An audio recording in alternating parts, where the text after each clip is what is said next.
So hi everyone, thank you for coming to this talk about the InfoSec Mentors program. My name is Marisa Fagan, and today I'm going to talk to you about this particular project and then also a bit about mentoring in information security in general. So the InfoSec Mentors project was actually inspired by something that happened at Source Boston this year. Stacy Thayer, the director of Source Boston, had a workshop where I was a participant, and I was connected with one of 20 mentees, and it was somebody that I didn't know, and we were introduced and then started a mentoring relationship as part of the conference. And most of those relationships that were started there ended there too. It was sort of a week-long understanding that you would be more like conference buddies. So I thought that experience was fantastic, and I wanted to take it even further. So in May of this year, I started the program, and almost immediately we got a lot of volunteers. And up to this point, we have 55 matches, more than 110 people in the program. And if I could just take a minute to tell you how the program works. I have volunteers give me biographical information and then talk to me a little bit about what their interests are and their experiences. And then things in those profiles stand out, and we match them based on those things that stand out on a manual basis, and go from there with a one-on-one relationship. And the program supports that relationship by following up and providing ideas and support. So the main thing I wanted to get out of the project was to introduce people in the information security community to people that they would not otherwise get a chance to meet. So not people in your social network, but people completely in somebody else's social network, and try to combine these networks, even across countries, and really grow the community. And at this point, we've gotten worldwide participation. So why be a mentor? This is really the most important question I hear. It might take a lot of time, people are concerned about. They don't know if they want to meet a stranger. But I'm here to tell you that there are essential things that you should really be doing, and you really can't afford not to be a mentor. First of all, it makes you look good. If you have mentoring project on your resume, or you're doing your quarterly reviews and you're talking about how you're helping somebody in the community, how could that not look good? The program is established, and we've got some official relationships now. So it's really going to be something that you can rely on to put together as part of your career in the future. And we're trying to make this something that people can talk about reliably as part of their careers. So the second thing is that mentoring can be an essential training activity. In the IT community and in security, we talk about don't make yourself irreplaceable. And the way that you need to make yourself not irreplaceable is by training your replacement. And then you can be promoted. So having those soft skills, being able to train someone else for the job that you have, is a career skill that all of you need if you're going to have a successful career and move up in the organization. So this project is a free way to get essential training. And in this economy, free training is pretty good, right? So the next reason you should be a mentor is because we're all in this together. One of the main drives for this program is to grow the community aspect of information security. And if we all grow together and try to improve each other's skills, we're going to increase the base level of the technology as a whole. And that's going to give us all a lot less headaches. So the higher the base level is, the more we can grow as a community. And the last reason that you should be a mentor is because soon the student will become the master. You're going to start out as a mentor-mentee relationship, but the mentee, the more you help them, the more they'll grow, and they're going to become your peer. And it can start as a training sort of opportunity, but then it becomes a networking relationship, and it's somebody that you can rely on in the future to work on projects with you. So what makes a good mentor? I polled the 1,000 or so Twitter followers that the InfoSec Mentors Twitter feed has, and above and beyond, everyone said patience, enthusiasm, and belief in the relationship. The most important thing you can do as a mentor is be an advocate for your mentee. This means trying to get them involved in the things that you're involved in. Make sure that they're doing things that that are worth their time. They're going to not just any conference, but the good conferences, the ones that are cost effective and have new information. They're not reading any books, they're reading the new books that are not going to be discovered 3 months later to be mostly just plagiarism. They're really spending their time effectively, not just taking a random guess. I'm sure you all can remember when you were first trying to get into the community, it was basically a crapshoot. DEF CON was pretty much the center point where everyone knew that something was going to be going on. But as far as regional stuff, it was really hard to know what the best use of your time was. So an advocate can help you grow in a much more efficient way. So the next thing that makes a good mentor is sort of going on being an advocate, recommendations to cut through the nonsense. They're really sort of tips and tricks that you've learned along the way that you wish somebody had told you. And the last thing that you can do is open doors. Actively try to improve the career of your mentee. And this is the altruistic aspect of being a mentor. So most of you out here are probably going to be mentors, so I wanted to tell you what you should expect from your mentee and what it's okay to ask for. I believe that mentees should surpass your expectations. Expect determination, passion, and energy. If you're in this industry and you are not passionate and energetic about it, do yourself a favor and get out, because it is a lot of really long caffeinated nights, and if you don't think this stuff is super cool, you're probably going to burn out way faster. And that's just unfortunate for your mentor, who probably would have been able to help somebody that is passionate about it. The next thing that you should expect your mentee to do is follow through on your suggestions. Especially in the beginning, the most important part of the relationship, hands down, is trust. Many mentees are not really sure what they're getting into, and they burn out and they lose interest. And this is just really a shame, because it creates a bad relationship for the mentor. He or she may not even want to do it again for somebody else, and that is a very big shame. So trust in the mentee is the most important part in the beginning. So for the first activity, for the first project you work on, as the mentee, you should just go with it. Do what they say. You can argue back and forth about what you really think you should be doing later, but in the beginning it really requires a leap of faith for the mentee and trust. The next thing that the mentee should do is add value to the mentor. Yes, you can. One of the things that I think that a mentee can do, especially if the mentor is working on some of these open source projects, or maybe if the mentor is working on promoting a conference or has some kind of pet project, your mentee is your street team. They are going to provide energy and enthusiasm and possibly some networking that you don't have. And it's not out of line to get your mentee involved in some of your projects and use their energy and really open doors for them in that regard. The mentee also is the one that should be responsible for maintaining the relationship. It is okay to put that on the mentee. It is up to them to maintain a monthly is probably about the ratio of emails, contacts. If you're working on 1 or 2 projects every year, that's about right. But just conversations, at least monthly, is the mentee's responsibility. And then the last thing that the mentee should do is think about it in terms of what their mentor is doing. Think about it in terms of paying it forward.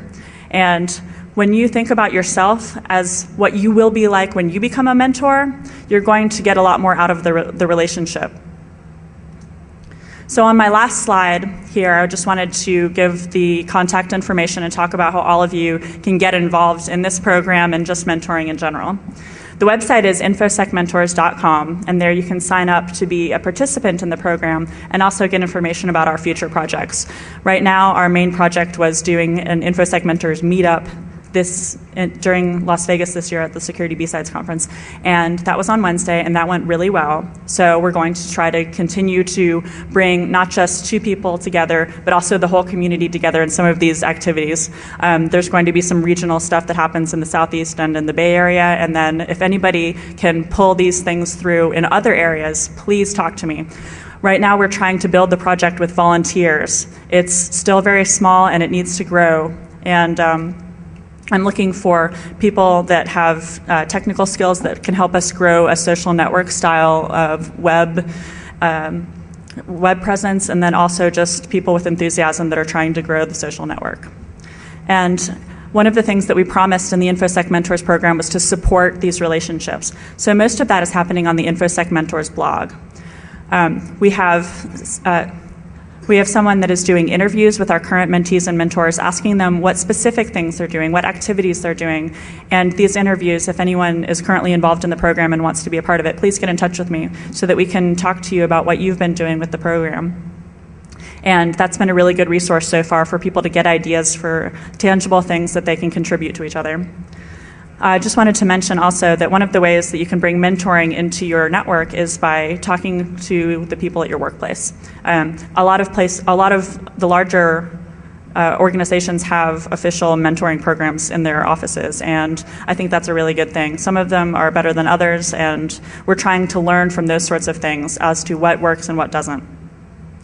And then just this sentiment, bring the newbies up to the new level. If you see somebody around here this week that kind of looks like they're more enthusiastic than knowledgeable, really use that and help them find out what to do next, later this week or later this year, and act on this and make a difference. We are all in this together, and this is really about community building. So, you are the ones that will make the difference. If not for yourselves, then for the whole community. Do it for us.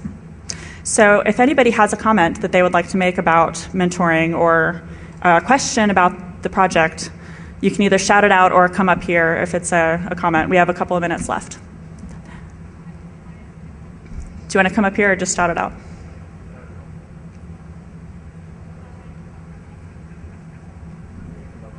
Yeah. So it'll be recorded. So where do you normally find your mentees? Are they coming to you? Do you go out and reach out to them? There's been a lot of outreach to some of the universities, but mostly it's just Twitter. It's all online right now, and basically everyone is hearing about just through word of mouth. So there hasn't really been one characteristic that any two of the volunteers have.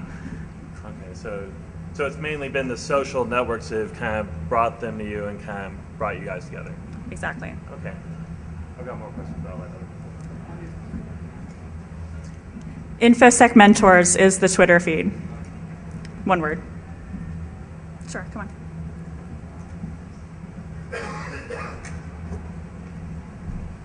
I just wanted to say that I work for a larger company, and we have an official mentoring program. And in the beginning, when I was a mentee for the first time, I really didn't know how that all is supposed to work. And I learned at a certain point that you find your mentor and your mentor finds you. And usually for me, it was always a situation where I had one or two mentors at the same time, and I was looking for them for a specific issue that I had an issue with. One of them was security, and I am a mentor myself now. So it is a match. So assigning mentors is something that some people do, but that usually doesn't work. You have to find yourselves or each other. Thank you for bringing that up. That was definitely one of the big questions that we weren't sure if this was going to work or not. Two strangers that may or may not have the best social skills, it might be a huge disaster. And about 20% of the time, it has been such a disaster that we've repaired people. And about 20% of the time, people are so excited about it that they're now telling their friends. So it's kind of it's a bell curve.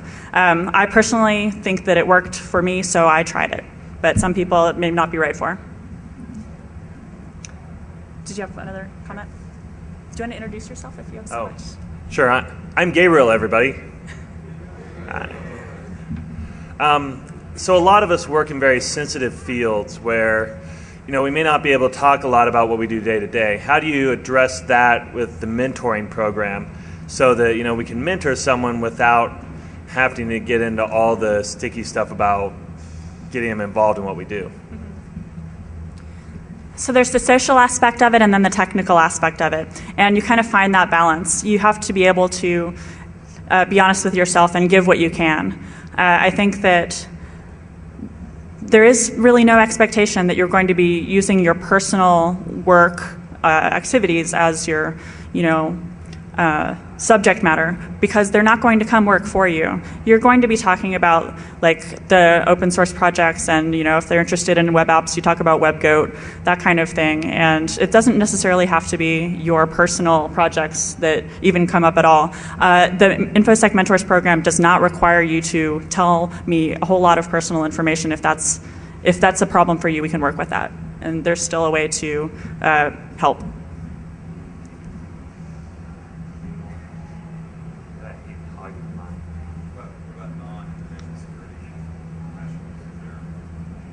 The question was, is there any part of the project for non-information security professionals? And right now, the scope is small. We are looking for information security professionals, just that community. And it's pretty complicated in and of itself. So, 50 to 70 different subfields of security sounded like plenty.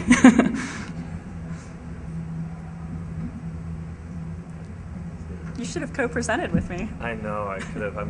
I'm working at the same time to bring people in, because we have a mentor program inside our organization, but it's not focused on security people specifically. And so I'm trying to bring the guys that come in with their comp sci degrees and stuff and bring them over and say, hey, we got this fun thing we can do over here. You can come and apply some of those things, because I'm old and I spend all my time in meetings, but I've got a lot of cool things I can have you do for me. So, but one of the things that I run into is training, and especially for these new guys coming up, figuring out what training they need to build up kind of a core competency that qualifies them at some level. We all, obviously, if you've made it here, either you or someone else is paying for your travel, paying for you to come to the conference, and the poor college kids don't always have that. How do we roll the training into the mentoring? A great deal of the volunteers right now have 2 or 3 years of experience. Even the mentees are a little bit more experienced. I know that has been an issue that Joseph Stokely, sitting in the audience right now, talks about the young and the restless of information security. This stuff is expensive, and right now I don't have a good answer for how to incorporate some of the financial problems that come up. But you have these online relationships and email interaction, and that sometimes can be enough. But there's a lot of professional organizations that offer free training. I volunteer for a local ISSA chapter in Sacramento, and every month we have a hands-on technical training that we provide to not only our members, but even non-members who want to come and see what it's all about. So he said that ISSA, for example, has free training, and one of the easy stuff is free. The free training is something that a mentee might never find out about if not for somebody guiding them to that. So that's the kind of thing that we're really talking about, the tricks and cluing people in, leading the horse to water, as it were. Well, I think unless there's any other things that people want to say about mentoring, I just wanted to say that this is a pretty good turnout, and I really appreciate everyone's involvement. One more thing? Yeah, do you have a geographical layout of where most of this is occurring? That's an interesting thing that you've just brought up. It's been brought up several times. Half the people are very interested in where everyone else is and what everyone else is doing. And then the other half of the people are very concerned that they don't want to be exposed in that way. So we're trying to work right now with a feature program that may expose the geographical locations of each of these pairs so that they can be connected to each other as well and making a mesh relationship. But for now, we're still trying to work that out. So if you look at the infosecmentors.com feed or InfoSec Mentors Twitter, you can find out if we do that in the future. I think that's it. Thank you, everyone.